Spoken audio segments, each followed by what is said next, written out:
자, 오늘 사무엘서를 읽었습니다. 사무엘은 이제 이스라엘의 선지자인데요. 선지자 중에서 이제 그 사무엘서 바로 앞에 사사가 있잖아요. 사사기. 이제 신정 일치 시대 이스라엘의 지도자인데요. 마지막 사사입니다. 사무엘이요. 그가 마지막 사사로서 이제 이스라엘 가운데 왕을 세워주는 그런 역할을 합니다. 그래서 이 사무엘서에 들어와서 이스라엘의 왕이 세워지는데 그 첫 번째 왕이 사울입니다. 자, 그런데 오늘 본문 6절부터 읽었는데 1절을 보시면요. 1절 한번 보시겠어요? 1절에 보면 그 이스라엘의 초대 왕으로 세워진 사울이 어떻게 됩니까? 버림을 받습니다. 하나님의 버림을 받아요. 그래서 하나님도 이제 거기 말씀하잖아요. 사무엘이 그 일로 크게 슬퍼했어요. 자기가 하나님의 명을 받아서 세웠던 사울이라는 왕이 하나님의 버림을 받게 되니까 얼마나 마음이 아픕니까? 그래 큰 실망감에 잠겨 있었는데 하나님께서 이제는 슬픔을 딛고 일어나서 새로운 왕을 세워라 명하십니다. 그래서 하나님의 명령을 따라서 이제 사무엘이 어디로 갑니까? 이 베들레헴이라고 하는 동네로, 그 마을로 갑니다.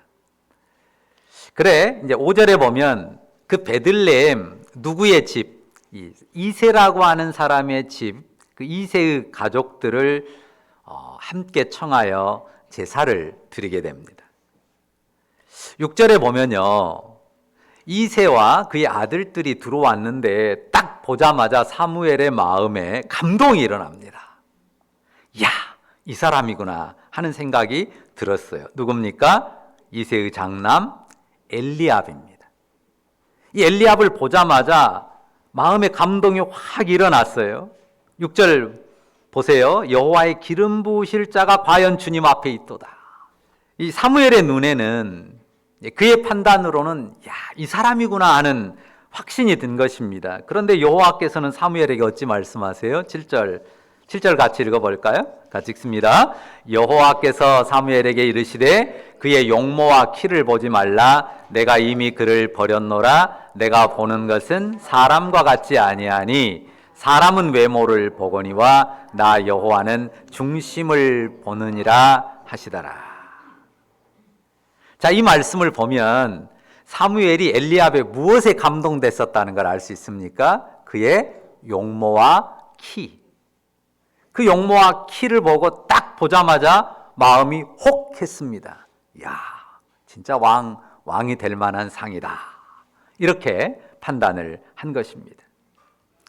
자, 성경에요. 수많은 믿음의 인물들이 나와요. 그런데 그들을 보면 다 한결같이 어떤 완벽한 모습을 보여주는 사람들이 아니에요. 그러니까 사무엘도 마지막 사사로서 이스라엘의 아주 훌륭한 지도자였지만요. 지금 어떻습니까? 하나님의 마음을 못 읽어요.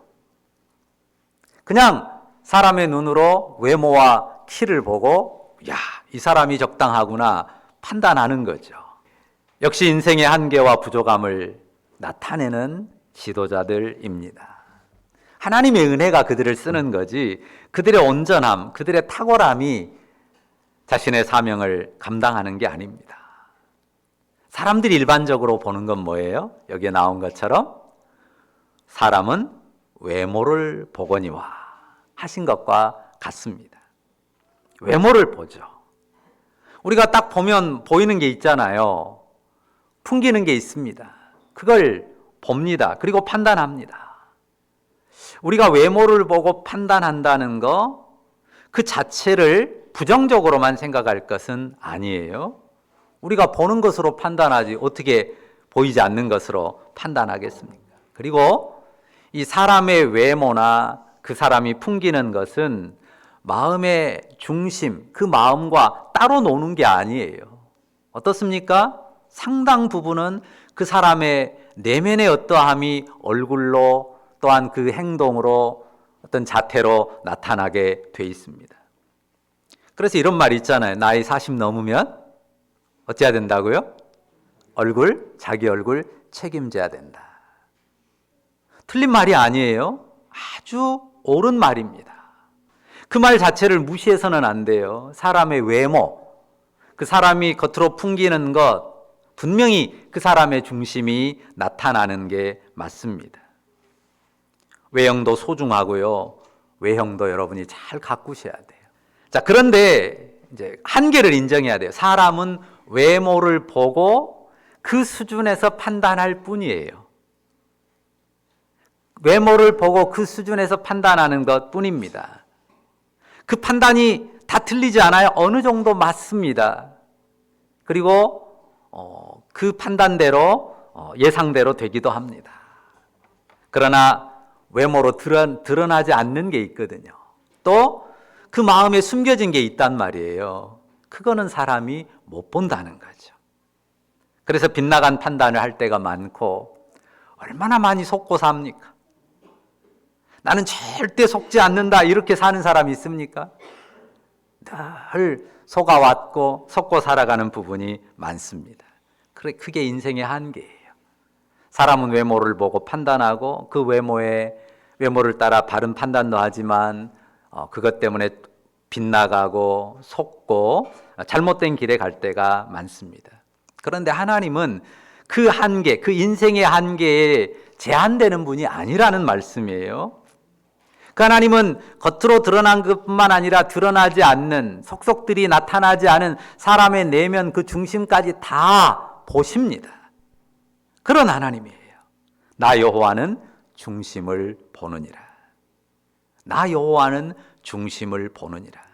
하나님, 사람은 보이는 것으로 판단하고 그것에 제한될 수밖에 없지만 하나님은 그 판단에 묶이지 않고 인간의 내면 중심까지도 속속들이 들여다보시는 하나님이시다.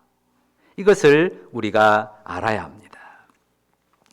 그런데 우리가 이 말씀을 이해할 때요, 조심해야 될 부분이 있습니다. 자, 하나님이 뭘 보신다고요? 나 여호와는 중심을 보느니라 했단 말이에요. 그런데 이렇게 생각을 해보시죠. 자, 하나님이 중심을 보신다 했는데 우리가 아까 교동문에서도 읽었어요. 시편 14편 교동문에서 읽었는데 사람 중심에 사람 마음에 선한 것이 있습니까? 사람 마음에 하나님이 중심을 보신다는데 그러면 하나님이 중심을 보신다고 했을 때 그 중심에 하나님이 인정할 만한 선한 것이 그냥 가득 차 있는 사람이 누가 있냐 그 말입니다. 이렇게 생각하면 어때요? 하나님이 택하실 만한 인생이 없습니다. 하나님이 이 사람은 제대로 쓸만하다 택해서 쓸만한 인생이 없다고요. 하나님 보시기에 온전한 중심을 가졌다고 인정될 사람은 아무도 없습니다. 그러니까 자칫 단순하게 생각하면 하나님이 진짜 제대로 된 사람, 쓸만한 사람 그 중심을 잘 살펴가지고 그 사람을 택한다 이렇게 생각하는 것은 말씀을 잘못 이해하는 거예요. 그게 아닙니다. 그런 식으로 생각하지 않도록 조심해야 돼요. 그러니까 이 말씀을 오해해서 나도 겉을 안 보고 사람 속을 봐야지. 사람 중심을 봐야지. 그래서 진짜 중심이 제대로 된 사람을 찾아야지. 이런 생각을 하면 진짜 거꾸로 가는 거예요. 내가 겉도 제대로 보고 판단하지 못하는데 어떻게 사람 속을 봐요? 못 봅니다. 자, 하나님이 중심을 보신다니까요. 그런 식의 생각을 적용해서 가게 되면 오류에 빠집니다. 그러니까 온전한 중심의 사람이 누굴까 막 찾으려고 그래요. 나는 그런 사람을 선택해야지. 그건 불가능한 일입니다. 외모로 보지 않고 중심을 보려고 하는 것 좋습니다. 외모로만 보지 않고 어쨌든 중심을 보는 게 중요하겠구나. 그런 마음을 갖는 건 좋아요. 그런데 내가 중심이 완벽한 사람을 찾아야 되겠구나. 이 생각을 하는 거는 잘못이란 말이에요. 그러니까 사람들이 어떤 선택을 해놓고도 후회하는 게 뭡니까? 내가 어째 눈이 멀어갖고 이 중심이 잘못된 사람을 선택을 했을까? 왜 하나님은 내가 그런 선택을 하게 뒀을까? 이런 식으로 꼭 간단 말이에요. 그렇게 가서는 안 된다는 것입니다. 중심은 누가 보세요? 중심은 하나님이 보세요. 그리고 하나님만 제대로 보세요. 하나님의 판단, 그분의 결정만이 정확합니다. 그러니까요, 어줍지 않은 내 판단력을 가지고 사람의 중심을 판단하려고 해서는 안 됩니다. 이 말씀을 볼 때 이런 마음을 가져야 돼요. 어줍지 않은 내 판단력을 가지고 사람의 중심을 내가 섣불리 판단하려고 해서는 안 되겠다라는 것입니다. 외모를 보고 판단하는 우리의 판단도 온전치 못하고요, 중심을 보고 판단하려는 우리의 시도는 더욱 불완전합니다.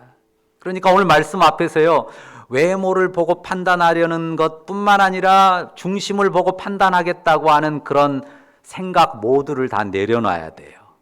내 판단을 중지하라는 말이 아니에요. 내 판단을 낮은 곳으로 내려놔야 돼요. 보이는 대로 판단이 돼요. 속도 들여다 보입니다. 저 시커먼 속이 보여요. 안 그런가요? 어쩔 때는 저 사람이 시커먼 속이 보인다고요. 그럴지라도 내가 외모로 판단하는 것이든 내 마음으로 그 사람 중심이 판단되는 것이든 그 판단은 내려놔야 돼요. 이 아래. 이 판단은 온전치 못하다고 하는 사실을 인정하고 내려놓는 것입니다. 제가 사역한 시간을 돌아보니까요, 전도사 때부터 지금까지 한 35년 돼요. 교육전사 때부터. 그런데 제가 그 사역을 쭉 해오면서 내린 결론 중에 하나가 있어요. 내 판단은 항상 하나님 생각과 다르더라. 지금도 많이 그래요. 내가 생각한 것하고 하나님이 결론 낸 거하고 보면 다를 때가 너무 많아요. 내 판단은 항상 하나님의 생각과 다릅니다. 내가 외모를 보고 판단을 했건 중심을 헤아렸건 내 판단에서 빗나간 것 투성이에요. 하나님이 주신 결론들을 보면 내 판단에서 빗나간 것들 투성입니다. 여러분들은 어떻습니까? 외모를 보건 마음을 보건 여러분의 판단이 하나님이 내린 결론과 맞아떨어진 경우가 얼마나 되든가요? 한번 돌아보십시오. 난 이렇게 생각했는데, 이렇게 될 것 같았는데, 그 사람 이렇게 움직일 거라고 생각했는데 그렇게 되든가요? 완전 로또입니다. 왜 그렇게 안 맞는지요? 진짜 안 맞습니다. 그러니까요, 어떻게 해야 돼요? 로또에 도전할 게 아니에요. 정말 안 맞는 내 판단, 그 내 예상, 여기에 절대 집중할 게 아니에요. 그건 로또를 맞추려는 것과 같습니다. 어떤 자세를 취해야 돼요? 외모를 보고 판단하지 않겠다, 좋고요. 중심을 함부로 판단하는 일은 더더욱 하지 않아야 되겠다. 이렇게 나가야 됩니다. 아까도 말했잖아요. 네 시커먼 속 내가 모를 줄 알아? 이런 말이 나올 때 있잖아요. 이런 말로 사람을 비난할 이유가 없습니다. 왜요? 인생의 새카만 속은요, 이미 복음 앞에서 밝혀진 것 아닙니까? 우리가 이미 복음을 믿을 때 인생의 모든 속사람은 다 하나님 앞에 새까맣게 발견되는 존재다. 이미 인정한 것 아닙니까? 근데 뭘 또 새카만 걸 발견했다고 거기 얼마나 놀라고 그럴 필요가 있습니까? 그거 가지고 비난하고 정죄할 필요도 없는 거죠. 겉으로 나타난 것을 보든 중심을 헤아리든 우리가 판단은 어느 정도 됩니다. 그런데 어떻게 하라고요? 그 중심을 내려놔야 돼요. 그 판단을 내려놔야 돼요. 분명히 나는 이런 판단이 돼요. 이런 생각이 듭니다. 그렇지만 내려놔야 됩니다. 이만큼 낮게 판단을 유보하는 것입니다. 그러니까 예수님 뭐라 그러셨어요? 판단하지 말라 그러셨잖아요. 근데 판단 안 하려고 해도 판단이 돼요. 그러잖아요. 여러분 판단 안 해야 되겠다고 마음 먹는다고 판단 안 됩니까? 딱 보면 보여요. 딱 보면 보인다고요. 판단이 돼요. 저건 옳다, 그르다, 이기적이다, 뭐 어떻다 다 보입니다. 보이는 경우가 많아요. 그리고는 그 판단 가지고 막 소설을 쓰잖아요. 그런데 꼭 뭘 생각해야 돼요? 판단하고 결정하시는 분은 누구예요? 하나님이세요. 제대로 판단하시고 제대로 결정하시는 분은 하나님 뿐이십니다. 그러니까 내가 쉽게 판단하고 결론 내리는 말을, 그 입을 닫는 거예요. 판단이 돼요. 생각은 그냥 막 돌아갑니다. 막 소설이 막 쓰여져요. 그래도 그 판단하고 결론 내리는 말, 그 말이 나오는 입을 쉽게 벌려서는 안 된다는 것입니다. 늘 견지할 믿음의 태도가 이거예요. 하나님이 어떻게 보실까? 하나님이 어떻게 정하실까? 내 눈에 이렇게 보였고 내 마음에서 이렇게 판단이 되지만 하나님이 어떻게 보시고 어떻게 결론 내실지는 아직은 모른단 말이에요. 그리고 나는 몰라요. 그 더 절대적인 결론 앞에서 내 판단을 유보하는 거예요. 그리고 그 판단을 말하는 것을 최대한 미루는 것입니다. 이런 마음과 태도를 반복하면서 늘 연습해야 돼요. 쉽게 판단의 말을, 쉽게 결론 내리는 말을 쏟아내는 것을 굉장히 조심하고 또 조심하는 것을 자꾸만 훈련하는 겁니다. 그러면요, 그 훈련을 계속하고 그런 노력을 계속하면 아주 조금 하나님의 눈과 마음에 아주 조금 다가서게 돼요. 정말 하나님이 어떻게 보실까, 하나님이 어떻게 결론 내리실까를 자꾸 보고 그것을 먼저 살피려고 그 앞에 내 판단을 유보하려고 애쓰면서 뒤따라가다 보면 아주 조금 내 눈이, 내 마음이 하나님의 판단에 가까워지는 것을 아주 조금 경험하게 됩니다. 저도 진짜 조금 이제 보는 것 같다는 느낌이 좀 들어요. 나 여호와는 중심을 보느니라. 하나님이 중심을 보시는데 완성된 중심을 보시고 판단하는 게 아닙니다. 한번 같이 해볼까요? 완성된 중심을 보는 게 아닙니다. 자, 사람의 중심을, 그 온전함을 가지고 판단하자면 사람에게 내릴 것은 심판밖에 없어요. 그러니까 하나님이 중심을 본다고 했을 때 그 중심에 뭐 선한 게 있나, 그거를 보신다면 다 심판받을 인생밖에 없단 말이에요. 시편에 말하고 로마서도 말한 것처럼 의인은 없어요. 그 마음에 선이 가득한 인생은 없기 때문입니다. 그런데 하나님께서 이 땅 가운데, 인생들 가운데 당신의 구원 역사를 이루어 가잖아요. 그래서 하나님이 사람 마음에 은혜를 입히세요. 그리고 그 마음을 만져가시고 다뤄가시고 연단하십니다.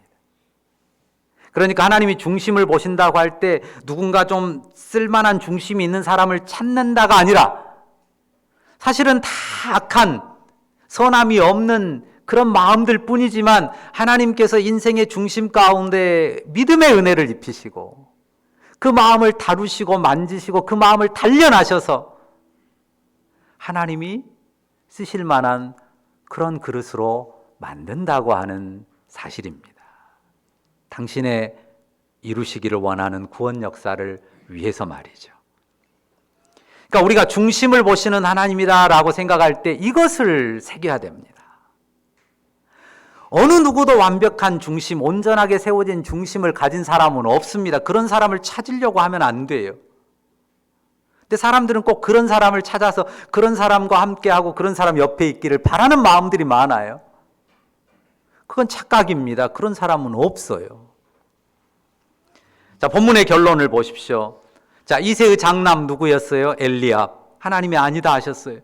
그 뒤에 누가 나옵니까? 그 다음 아들 아비나답, 또 그 뒤에 삼마, 그리고 그 뒤에도 네 아들이 있었습니다. 7명의 아들을 다 지나갔는데 하나님이 없다 그래요. 아니라 그래요. 아무도 택한 자로 지목하지 않습니다. 그래서 사무엘이 이새에게 묻잖아요. 11절 보십시오. 네 아들들이 다 여기 있느냐? 물으니까 이새가 대답하죠. 아직 막내가 남았는데 그는 양을 지키나이다. 8아들 중에 막내, 아들들 다 오라니까 양을 다 남겨놓고 들판에 두고 올 수는 없으니까 양 지키라고 막둥이 남겨놨단 말이에요. 막둥이. 우리 흔히 막둥아 부르잖아요. 우리 옛날 형제들 많을 때. 뒤늦게 그를 데려왔는데 여호와께서 사무엘에게 뭐라고 하시죠? 이가 크니 일어나 기름을 부으라. 그 들판에 남겨놓고 양 지키고 있으라고 했던 그 8째 아들 막둥이 다윗, 거기 이름도 안 나와요. 처음에는 옛날에 막둥이들 이름도 안 불렀어요. 막둥아 하고 불렀지. 집안의 위치나 존재감이 없습니다. 사실 막둥이들은요 진짜 작거든요. 저도 막둥이인데 제가 초등학교 때 저희 형님은 대학생이었어요. 둘째 형님이 대학생이고 큰 형님은 직장생활 서울에 산일은행 다녔거든요. 명절에 오면 큰 형이 앉아있고 나는 조그만 책상에 올라가서 노래 불렀어요. 그게 막둥이에요. 그 집안에서 그 존재감이 너무 적고 얘는 그 존재감 자체가 없어요. 그냥 형들 갈 테니까 지키고 있어라, 잘 보고 있어, 그리고 온 막둥이란 말이에요. 그런데 그러니까 소위 그 다윗의 그때 나이가 몇 살쯤 보냐면요 15살 정도 봐요. 우리 정서가 지금 이제 중학교 졸업하고 고등학교 가는데요 딱 우리 정서 또래예요. 우리 저 청년인 선우 또래도 아니고 딱 정서 또래란 말이에요. 그런데 그 위에 그냥 삼촌 같은 그 아들들 다 놔두고 이 막둥이 다윗에게 하나님이 기름을 붓는단 말이죠. 어때요? 하나님이 보시니까 다윗의 그 중심이 온전했기 때문일까요? 한번 생각해 보세요. 야, 그 형들 삼촌 같은 아저씨 같은 그 형제들 말고 이 어린 15살 또래 이 다윗이 정말 중심이 완벽하게 완전해서 야, 선택해야 되겠다 하셨겠냐고요. 그 마음이 이미 완성돼서 빼어난 그런 사람, 그런 상태였기 때문이겠냐 말입니다. 그러니까 하나님이 중심을 보신다라고 할 때 오해하지 말라는 것이 바로 이 말입니다. 오늘 제목에 뭐라고 썼습니까? 중심을 단련하시는 하나님. 하나님이 그런 분이에요. 그러니까 아까도 말씀드렸듯이 사람의 중심에 믿음의 은혜를 입히시고 그 마음을 만지시고 다루시고 단련하셔서 그를 당신이 쓰시고자 원하는 그릇으로 만드시는 거죠. 지금 15살짜리 다윗이 그 마음이 그냥 완벽하게 그 누구도 견줄 수 없게 빼어난 마음으로 단련되어 있는, 이미 완성되어 있는 게 아니라는 것입니다. 그 삶이나 중심이 한창 자라가는 때예요. 길러져 가는 때입니다. 온전하지 않을 뿐만 아니라 완성되었다고는 더더욱 말할 수 없는 그런 상태라는 거죠. 물론 다윗의 그 중심에 믿음이 있었고 또 하나님 경외함은 있었습니다. 그렇지만 많이 어리고 아직 다루어지지 않고 단련되지 않은 상태였습니다. 그러니까 이미 완성된 중심을 보시는 게 아니란 말이에요. 그러니까 여러분이 위로를 받을 수 있고 우리 모두가 다 위로를 받을 수 있어요. 우리가 완성된 중심이 아니어도 괜찮아요. 왜? 하나님이 우리의 완성된 중심을 보고 그거 가지고 우리를 판단하고 우리의 앞길을 결론짓는 분이 아니기 때문이에요. 아직 몰라요. 하나님이 어떻게 다루실지, 어떻게 만져가시고 어떻게 단련하실지 충분히 가능성이 열려 있다고 하는 것입니다. 13절 말씀 보세요. 사무엘이 기름 뿔병을 가져다가 그의 형제 중에서 그에게 부었더니 이날 이후로 다윗이 여호와의 영에게 크게 감동되니라. 여기서도 확인되죠? 다윗이 아직 기본적으로 믿음이 있고 여호와를 향한 경외하는 마음이 있지만 많이 여리고 부족하고 이제 커가고 세워져 가야 된단 말이에요. 이날 이후로 여호와의 영에게 크게 감동됐다. 이날 이후로 여호와의 영에 감동돼서 그의 내면이, 그의 중심이 더욱더 만져지고 단련돼 가기 시작했다고 하는 것입니다. 다윗이 왕이 된 나이가 30이거든요. 지금 이 사건이 15살 즈음이었다면 그 이후로 몇 년 동안 연단을 받은 거예요? 15년간 다윗이 하나님의 다루심, 연단하심을 받고 이스라엘 왕이 됐어요. 그러니까 어린 나이에 왕의 기름 부음은 가졌지만 그러나 그 기름 부음이 현실화되기까지 15년간 하나님이 그를 연단하신 기간을 가진 것입니다. 그래서 얼마나 많은 숱한 사건과 일들을 그가 15년간 겪습니까? 근데 우리는 늘 정해진 결론을 빨리 보고 싶어 해요. 그리고 빨리 결론을 내리고 결정하려고 합니다. 우리가 외모를 보고 판단하는 것도 온전하지 못하고요. 사람 중심을 보는 것은 우리는 더욱 불완전합니다. 이 사실을 겸손히 인정해야 돼요. 사람의 외모를 보는 것도, 그것으로 판단하는 것도 온전치 못하고, 사람 중심을 보고 판단하는 것은 더더욱 불완전할 수밖에 없는 우리입니다. 그러니까 아까도 말했습니다. 함부로 판단하는 말, 특히 규정 짓는 말을 내뱉지 않도록 조심해야 돼요. 우리가 얼마나 많이 규정 짓는 말을 하고 삽니까? 물론 반복해서 말씀드리지만 우리가 보는 것으로 판단해요. 그리고 판단은 필요합니다.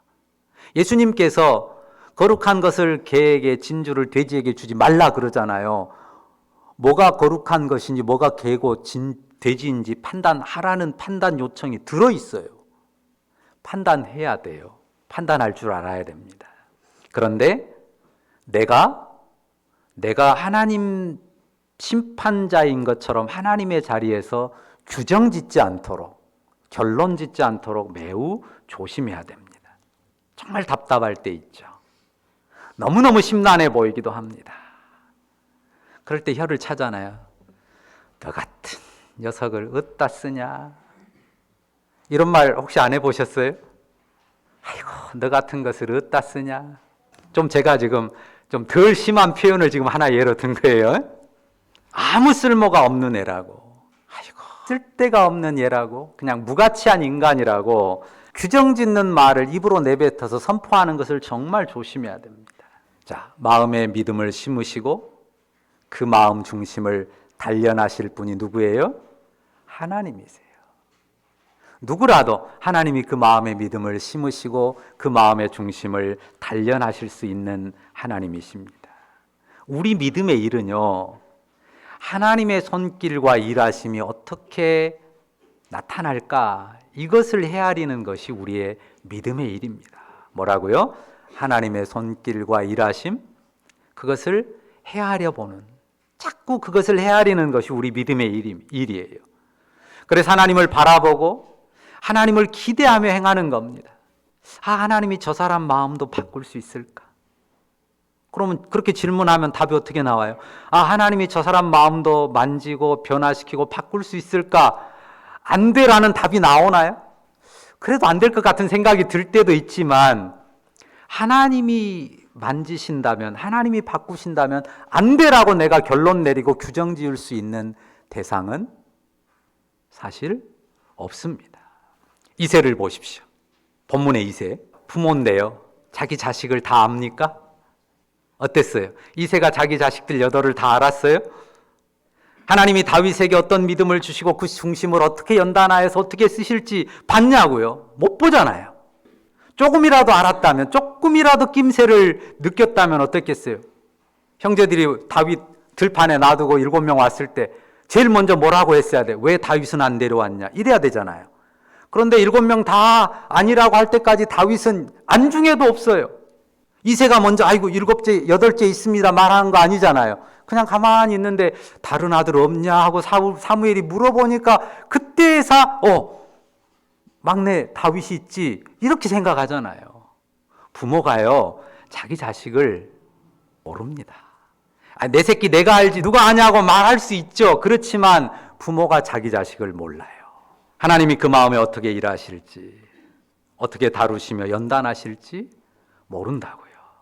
그러니까 절대로 함부로 판단하고 규정하지 마세요. 내 자식이라도, 내 자식 내가 잘 안다고 함부로 판단하고 규정하지 마십시오.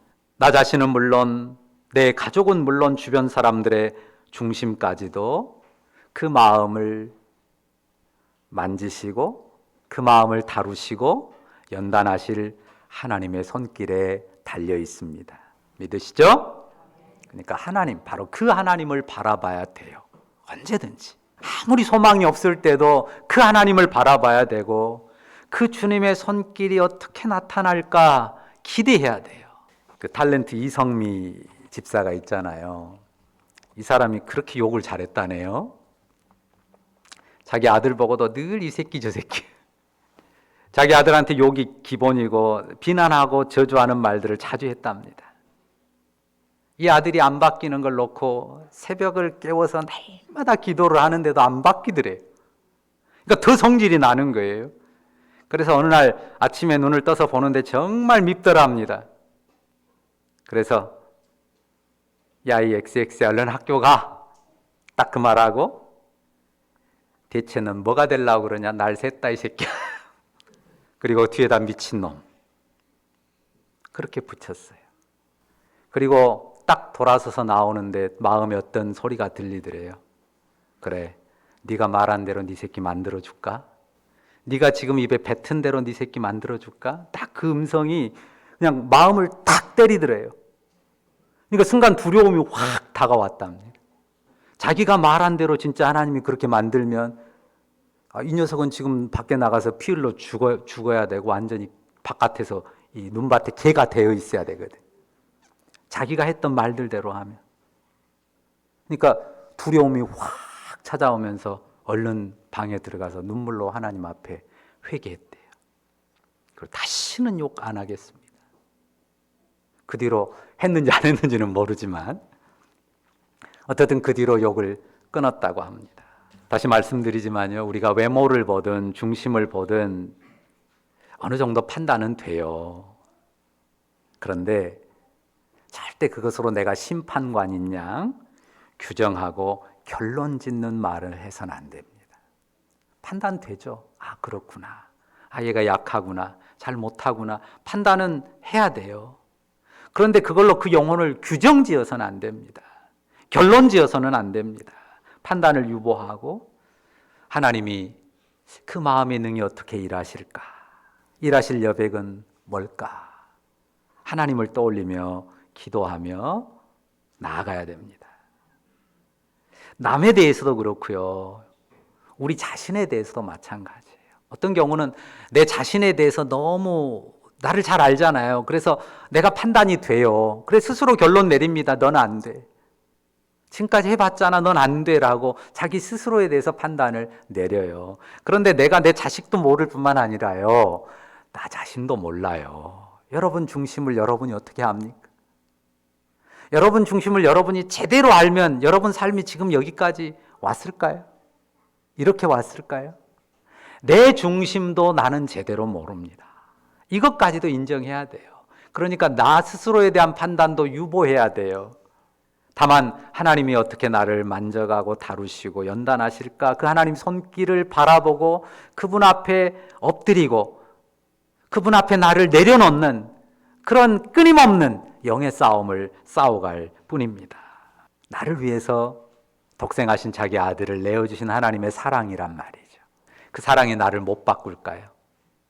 또 그를 위해서 아들의 생명을 내어주신 하나님 사랑이, 그 은혜가 그 영혼을 만진다면 그 영혼을 못 바꾸시겠냐고요. 물론 우리가 섣부르게 결론을 내리고 판단할 건 아니지만요, 그 하나님의 손길을, 그 하나님의 연단하심을 기대하고 바라보면서 그것을 더 먼저 살피면서 우리의 판단들을 내려놓고 나아가야 될 것입니다. 하나님은 중심을 보시는 하나님이에요. 그런데 그 말을 오늘 바꿨습니다. 중심에 은혜를 입히시고 중심을 단련하시고 빚으실 하나님이에요. 그 하나님을 바라보고 더 조심스럽게 겸손하게 믿음의 삶 꾸려가는 가운데 하나님의 뜻과 마음에 좀 더 다가서는, 그 은혜의 손길을 보고 경험하고 누리는 우리 모두가 다 되시기를 주의 이름으로 축원합니다. 기도하십시다. 주님 감사합니다. 주님 눈으로 보시는 우리의 중심, 심판에 합당한 마음이지만 우리의 그 추악한 중심에 은혜를 입히셔서 믿음을 허락하시고 또한 그 중심을 만지고 다루고 연단하셔서 하나님의 선한 일에 쓰시려 하시니 감사합니다. 하나님 아버지, 우리가 섣부르게 눈으로 보고 판단하고 규정하지 않을 뿐 아니라 또한 섣부르게 사람의 중심을 함부로 판단하고 규정하지도 않게 하옵소서. 다만 사람 마음에 은혜 입히실 하나님, 그 마음 중심을 다루시고 만지시며 변화시키시기를 원하시는 하나님, 그 일을 위해 아들을 아들의 목숨을 십자가에 피 흘려 내어주신 그 하나님의 사랑을 먼저 생각하고 그 주님의 선하심, 그 주님의 일하심의 손길을 바라볼 줄 아는 그런 지혜의 사람들, 그 가운데 하나님의 일하심을 맛보고 경험하고 누리면서 점점 더 하나님의 마음에 가까워지는 우리 모두가 되게 하여 주옵소서. 예수님의 이름으로 기도합니다. 아멘.